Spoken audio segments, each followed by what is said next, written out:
Aloha everybody and welcome to part 4 of Sonic and the Black Knight. So in the last part we met up with the Lady of the Lake and she gave us 3 tasks. Save the people in the dungeon, give a lot of people money, and take the fight to King Arthur's knights. And I'd like to think we did that pretty well. We have proven that we are a chivalrous knight. Hey, we're all chivalrous and shit. So now we're gonna go meet up with her again. It's close, but it seems you somehow made it. Too easy. Piece of cake. Do not let it go to your head, fool. What's wrong?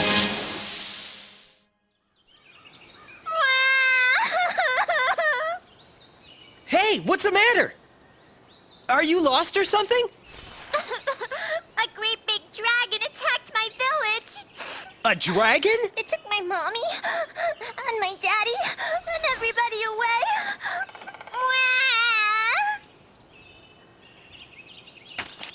You know where the dragon is, kid? It's in the big cave at the bottom of that mountain. All right. I'm on it. Wait, don't tell me you're going off to slay a dragon now! Yes, we are. What of the lady's tests? You will never make it in time. Yeah, maybe, but I play by my own rules. Remember that. You fool. Hang in there, kiddo. I'll get your folks back. You're a good guy, Sonic. You're a good guy for helping out that totally not Lisa Ortiz kid. Totally not Lisa Ortiz doing her Amy Rose voice. I wonder if that means anything. But anywho, folks, now we're coming up to the Titanic Plain. And once again, I love the look of this game. This is a fantastic open field kind of level.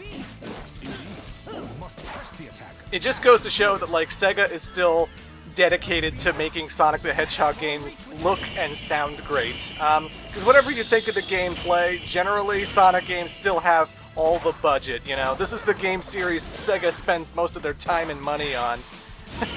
That's why you never see a sequel to Jet Set Radio, or Knights, or well, anything really.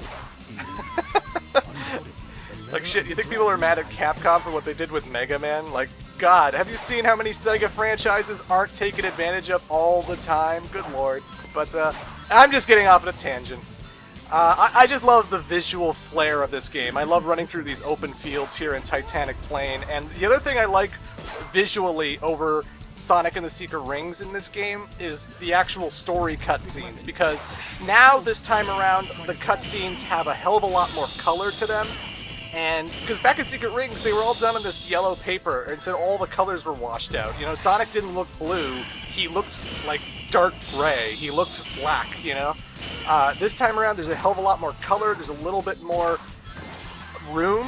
Like, there's a lot more room for the characters to do their thing, and I just find the cutscenes way better presented in this game than in Sonic and the Secret Rings. And by the way, this series is called the Storybook series because you can notice in the bottom right corner of the box art of this game, like, they literally have a section with Sonic's pose and it says, the Storybook series. So I have no idea if Sonic Team is planning on making a 3rd game in this series. Like, if it's, like, right now we just have Sonic and the Secret Rings and Sonic and the Black Knight. So I don't know what other stories they have to tell with Sonic in them. Because, you know, first we had the Arabian Nights, now we got King Arthur and the Arthurian legend. The Sword and the Stone, the Holy Grail, the stuff. I'll be honest, I'm not, like, the greatest, like, expert when it comes to King Arthur stuff, King Arthur literature or legends and stuff. I try to look up as much detail as I can. I looked up details for Lancelot, Gawain, and Percival when I have to talk about them later, but, you know, again, the only thing I'm really familiar with is the Sword and the Stone cartoon from Disney, and I really love Monty Python and the Holy Grail. That's fun. I know that's not the same thing, but, you know, I'm just saying. So in this level, we get introduced to 2 enemy types, one of which is the guys with the giant spears, and they obviously have a lot of range to them, and so they're the guys you're probably going to want to Soul Surge, because when you have Soul Surge on, you don't really get hurt ever, and you pretty much still instantly go up to them and kill them instantly. You can block their giant spears when they're coming up to you, but, like, you have to really take advantage of that block instantly. Like, as soon as you block their attack, they'll be stunned for a little bit, but there's still, like, a whole row of them coming from behind them that are going to follow up on what they screwed up. So, you know, I would recommend Soul Surge against those guys. Another enemy that was introduced in this level is the Giant Knight, and the Giant Knight is the only enemy type that takes more than one slash in order to kill. At least right now. When you get better at your skills and your proficiency, like your Knight styles, you'll actually be able to kill the Giant Knights in one hit, as it should be. But since we're not at that stage yet, since we're not fully leveled, the Giant Knights take about 3 or 4 hits to kill, and I'm fine with them. They're big, you know.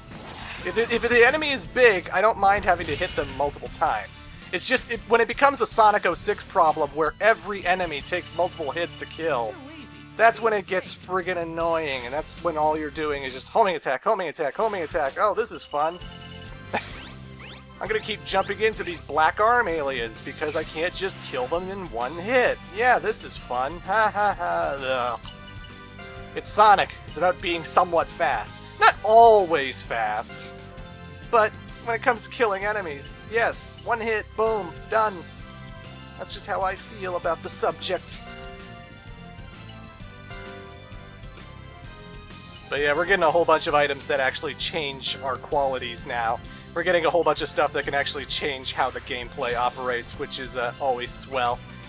I'm still sticking with what I've equipped now. I'm looking for something more substantial to equip, but ladies and gentlemen, we're at another night of the round table.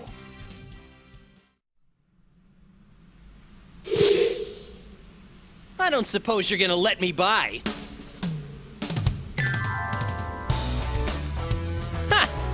You look just like this knucklehead I know.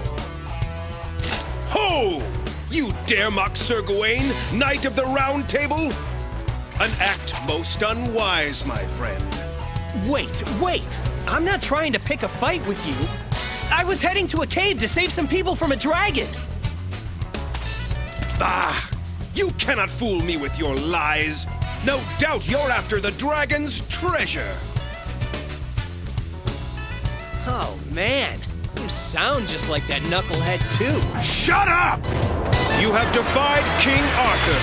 This place shall be your grave.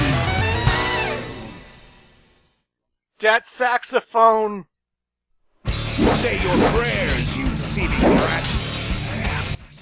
Alright, so now we're fighting a real proper Knight of the Round Table, and this is when blocking becomes a hell of a lot more important. Again, what makes these fights so fun is learning tells and learning how the characters operate and blocking at the right time. Now, you can't block forever. You can't just hold the block button and it's always going to work, because eventually it will die out and then your enemy has a chance to attack you, right? So you gotta know when to block, you gotta read their patterns, and the thing I could recommend for Sir Gawain is he always does a strike again combo, and after that second hit, that's when you want to take advantage and hit him, because he always leaves an opening at that moment. When you get far away enough from Gawain, he will start throwing his blades at you, and you can block that attack too, but it's not wise to attack him during that either, because even if you try soul searching him, he tends to like put up his guard and block that stuff too. So you can either jump over him to reset the whole move, or you could just keep blocking until he's done throwing the swords at you 4 times. Also, we just got the Medal of Gawain, and it's awesome. Well, sorta. I'll tell you why it's awesome when we get into the next level, but you can get a medal from each Knight of the Round Table.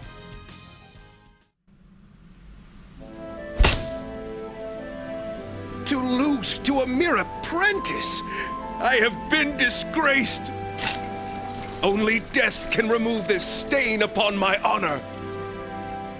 Give me a break! What's up with all this drama? Silence! Silence, I say! A knight who fails their king is unfit to live.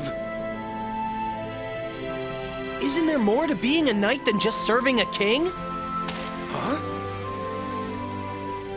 I'm out of here. people to save, you know?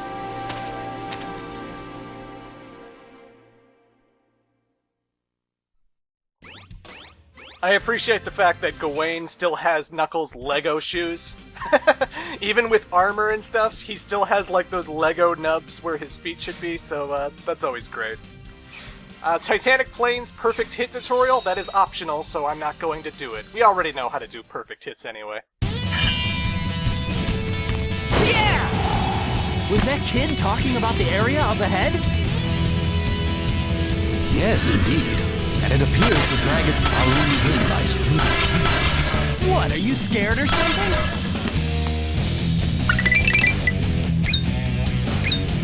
So apparently the dragon is away, which is disappointing, because I was looking forward to fighting a dragon. Maybe next time, but now we're in Crystal Cave, and just like with the pots and vases in all of the civilized areas, there are crystals throughout the whole entire cave that when you run into them, they give you rings. And again, you want to help out townspeople because it adds to your Knight's Honor bonus. That's why I'm going out of my way to give them rings. It also gives you a free bonus item, which can be useful after the stage is over. But again, it's all about Knight's Honor. So you help out people, you know, your score goes up, because that's what a chivalrous, honorable, do-gooder knight would do, you know? So yeah. So the Medal of Gawain, there is a medal with each Knight of the Round Table. There's a Medal of Lancelot, a Medal of Gawain, and then a Medal of Percival, as well as a Medal of Sonic that you can get in a specific level that isn't in the story mode. So, Medal of Gawain, why is it so friggin' awesome? Because if you equip it to your sword, then the level theme is replaced. It is replaced with Unknown from ME from Sonic Adventure. Specifically, the opening chorus of that song. Here I come, rougher than the rest of them, the best of them, tougher than leather. You can call me Knuckles. I knock Sonic, I don't chuckle. I'd rather flex my muscles. You know, that awesome shit.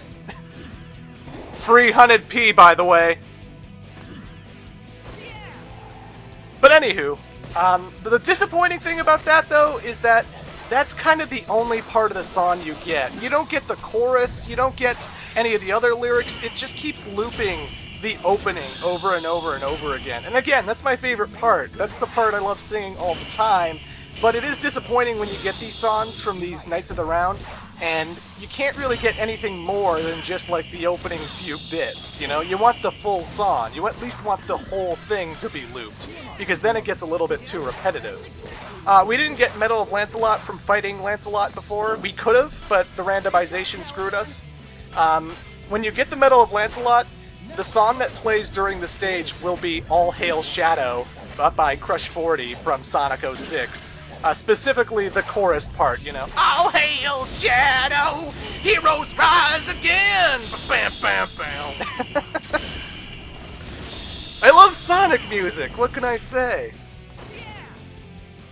Oh, by the way, you probably noticed in this level that we've been climbing walls, and how that whole aspect works is when you come up to a wall, Sonic digs Caliburn into the wall, and you have to keep pushing the A button in order to go up. You also have to be tilting the control stick up, because if you're not pushing the A button, then Sonic's just going to slide down. It's actually very much like the Mega Man X series and how you would climb walls in that game.